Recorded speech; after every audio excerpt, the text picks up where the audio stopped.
Hi, this is Cameron with a quick unboxing of the VR virtual mirror.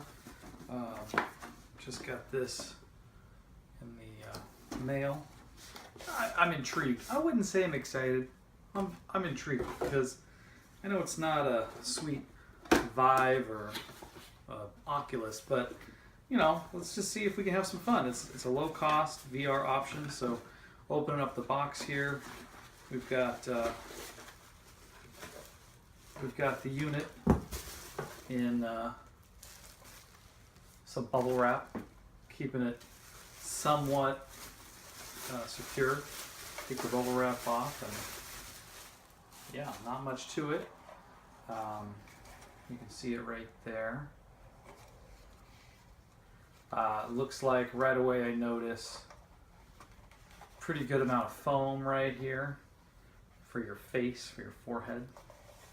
I can try it on without my phone in it. My phone is taking this video. Oh! Probably an engineering problem. What caused that? Well, there might be a strap that could be looser. Alright. We definitely have to work on this strap. This middle strap. I've got kind of got a big head, but middle strap. There we go. All right. Well, you don't need to see this again, but that's a little bit better. We're going to dial that in as we move forward. On the top, I see probably the place to put the phone, because this is supposed to be powered by a phone. Oh wait, no, that's not right. Where does the whole thing comes apart. Move that forward, move that forward. There we go. There's where you're going to place your phone. And there's a spot here, little arms to make it bigger and smaller depending on what size phone you have. And then basically just kind of some magnifying glasses for lenses.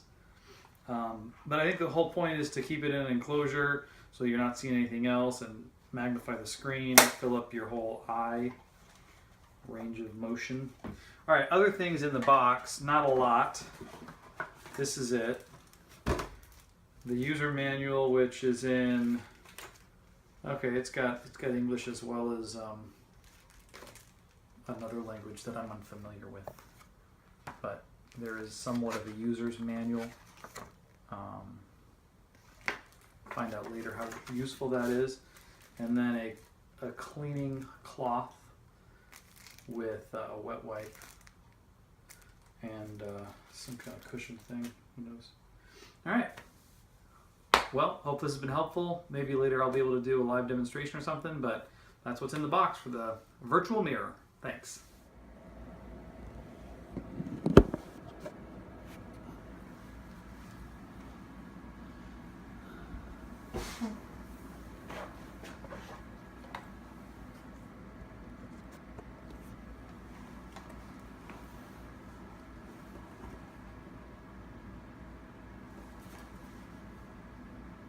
Hi, this is Cameron with a video review of the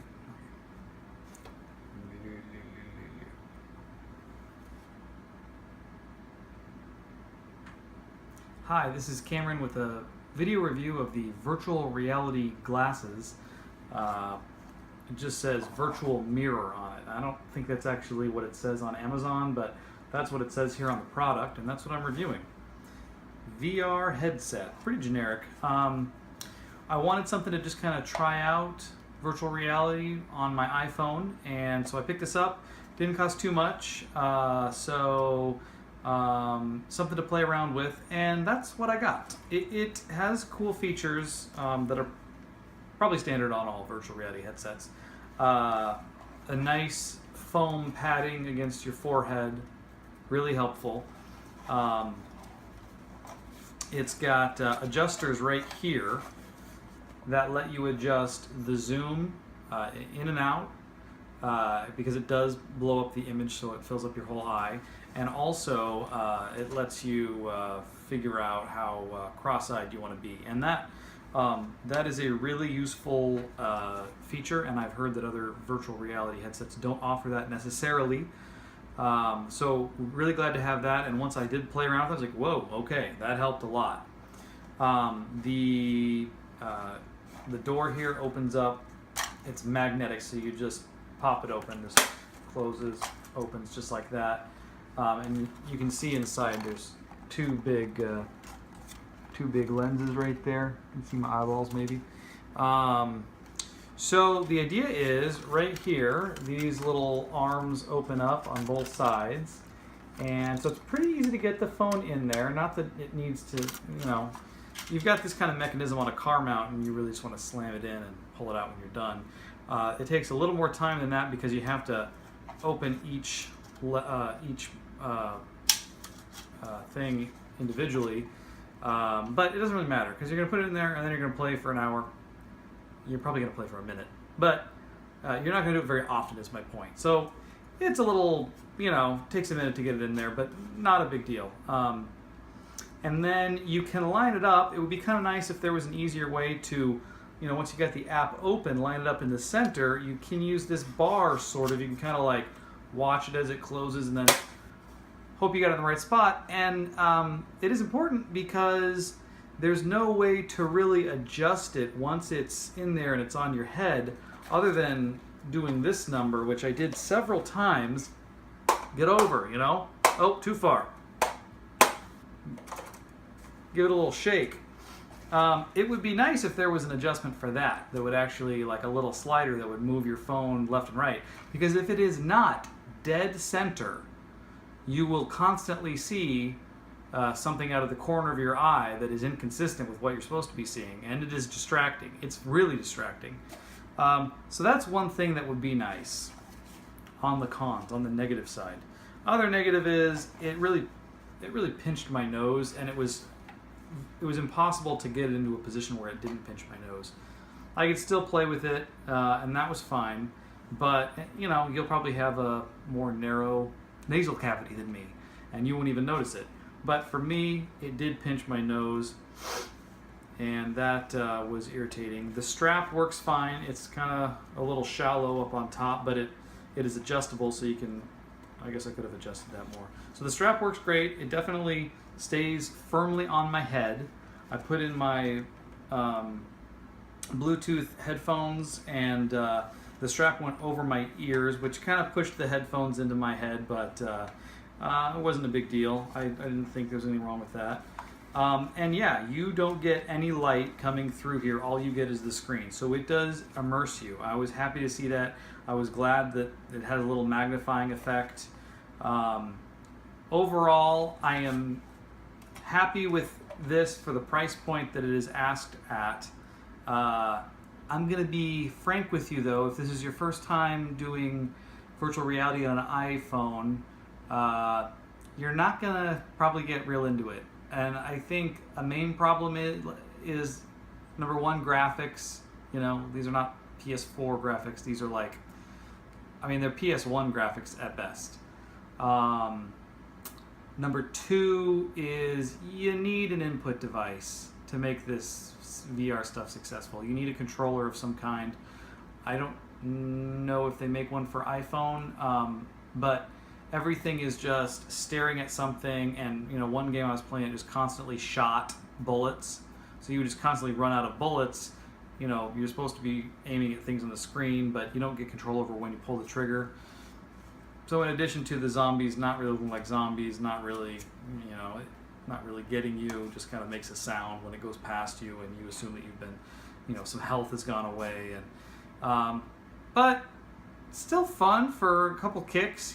Just don't put this is not an Oculus, and so you really are not going to get engrossed. Anyway, you're not going to get engrossed in any games that I have seen. There may be some games out there. I tried 4 different games. I didn't pay for any games, so maybe there are some better pay-for games. The games that I played, I would never pay for, and I would not consider playing for more than just a demo period for 2 minutes or whatever it is. Really limited in that respect. That is nothing to do with the VR headset, because it performed adequately.